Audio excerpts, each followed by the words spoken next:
आमचा मुळात पक्ष जो आहे तो जास्त करून शहरी भागामध्ये आहे. महानगरपालिकाच्या मध्ये जास्त पक्षाचं आमची तयारी आहे. तरी देखील काही ठिकाणी आम्हाला जे यश मिळताना जी दिसतंय ते सुनीलजी, आमच्या मी येतो या संघटनात्मक मुद्द्यापर्यंत. प्रकाश कौशल्याचं यश आहे. गाडेंपर्यंत पोहोचायचंय मला पटकन, आणि प्रकाश गाडेंचं उत्तर घेतल्यानंतर संजीवजी उन्हाळेंपर्यंत येतोय. प्रकाश गाडे, तुम्ही पाहताय लोक त्यांनाही निवडून देत आहेत असं त्यांचं म्हणणं आहे, आणि लोक त्यांच्या स्थानिक पातळीवरच सगळा निकाल लावतील, लोकांना तेच मुद्दे भावतायत. प्रकाश गाडे, उत्तर द्या. मग तुमची जादू कुठे चालते? दरम्यान एक तपशील येतोय, माफ करा प्रकाशजी, पाथरीचा तपशील येतोय. जुनेद दुर्राणी काँग्रेसचे आघाडीवर आहेत. जिंतूरमध्ये भाजपाचे उमेदवार प्रताप देशमुख आघाडीवर आहेत. पाथर्डीमध्ये भाजपाचे बजरंग घोडके आणि मंगल कोकाटे विजयी झालेले आहेत. खामगावामध्ये भाजपाच्या अपर्णा फुंडकर आघाडीवर आहेत. बुलढाण्यामध्ये शिवसेनेच्या पूजा गायकवाड आता आघाडीवर गेलेल्या आहेत. मगाशी संजय गायकवाडांच्या संदर्भातला जो तपशील आता तो बदललाय. धनंजय मुंडेंच्या बहिणीची बातमी आली आहे. धनंजय मुंडेंची बहीण उर्मिला केंद्रे आघाडीवर आहे. बोला प्रकाशजी, आता आपल्या उत्तराची वेळ आहे. प्रसादजी, ह्या आकड्यामधून स्पष्ट झालेलं आहे महाराष्ट्रातील जनतेने पुन्हा एकदा आदरणीय राज्याचे मुख्यमंत्री देवेंद्रजी फडणवीस यांच्या नेतृत्वावर पुन्हा एकदा शिक्कामोर्तब केलेला आहे. भाजप हा सगळ्यात मोठा पक्ष ठरलेला आहे. आता जी आकडेवारी आहे त्यापेक्षाही मोठे आकडे अजून आपल्याला पाहायला मिळणार आहेत.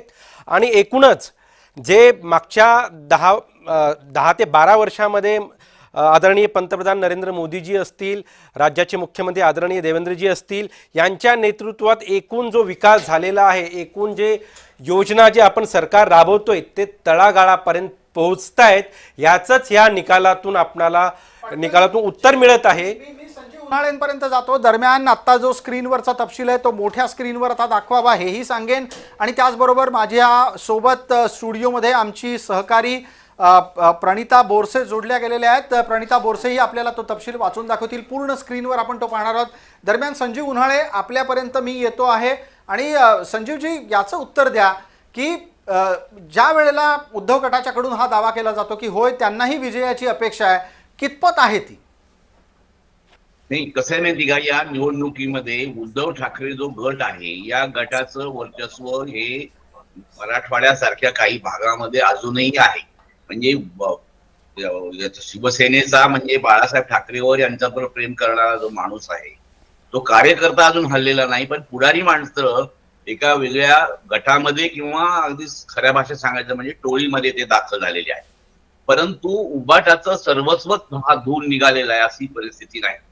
ही निवडणूक ही धनशक्ती विरुद्ध लोकांची त्या ठिकाणची क्रयशक्ती, त्या ठिकाणी त्यांचं काम याच्या विरुद्ध झालेली आहे. निवडणुकामध्ये कोणीही विकासाचा प्रश्न, नगरांचा विकास कसा होतो, नगरांची परिस्थिती काय, यापेक्षा 8-10 वर्षानंतर निवडणूक झाल्यामुळं जी माणसं तुंबून बसलेली होती त्यांची एकमेव मागणी झाली.